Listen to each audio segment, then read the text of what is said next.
Ito po ang sublimation machine dito sa LCC. Nagamit ng 6 na araw na may 4 total meters. Ito ang printer head. Ito naman ang copy. Head clean.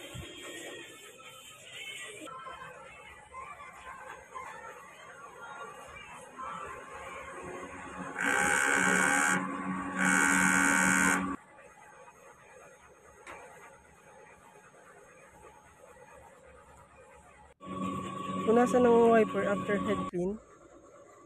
Nozzle test.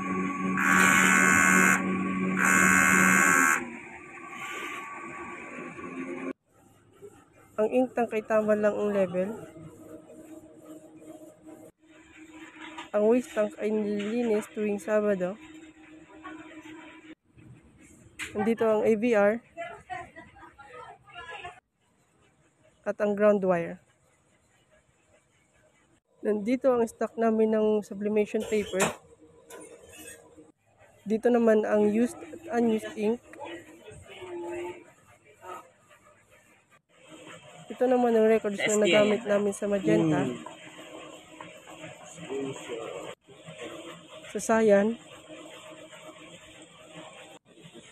sa black, at sa yellow. Thank you. Daily output at printer daily checklist.